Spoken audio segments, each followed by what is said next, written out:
I'm Jessica Minton for IB Times TV, reporting from the New York Stock Exchange.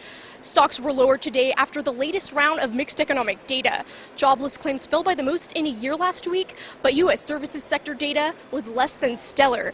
We're going to be speaking with Joseph Greco from Meridian Equity Partners on his take on the latest round of data, as well as his predictions for the payrolls report being released tomorrow. Private sector data and new orders for factory goods were released recently. How do you think the slowdown in hiring and decline in factory goods will affect the market? Well, clearly there's been a little bit of a concern that the economic recovery is starting to slow a little bit, and we may have even stalled that altogether.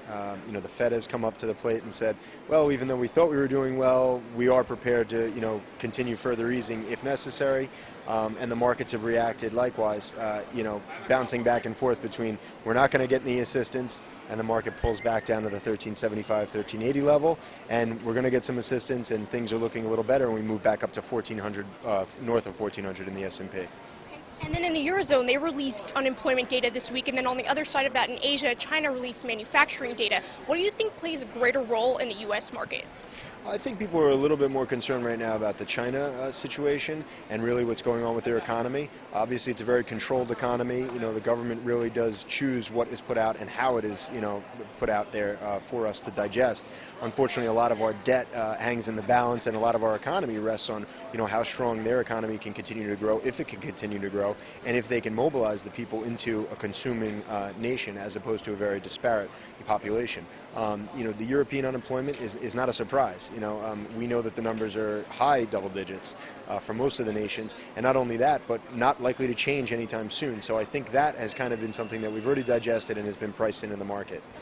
And then the ECB had their meeting today. They decided to keep their interest rates at their current level. What were your thoughts on the meeting?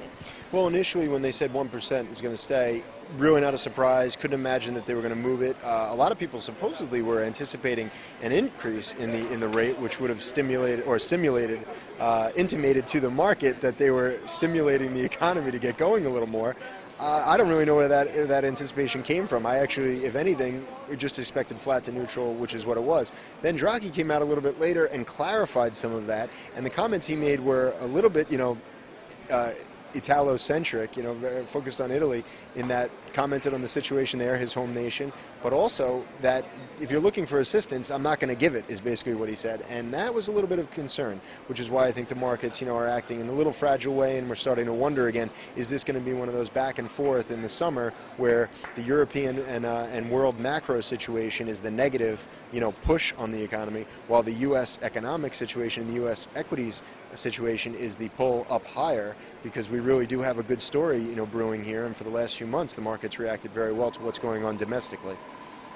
And then the payrolls report is coming out tomorrow. What are your thoughts on that? What are your predictions? We have such conflicting data when it comes to payroll. We had okay numbers on the jobless claims today, and then of course the revisions once again increased the number of jobless claims.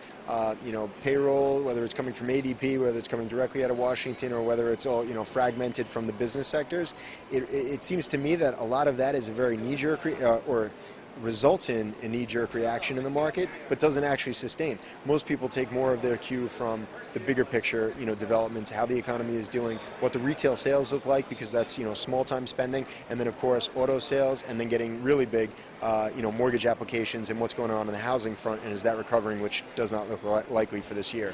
After a week of mixed data, we still have one more report coming out, the payrolls report.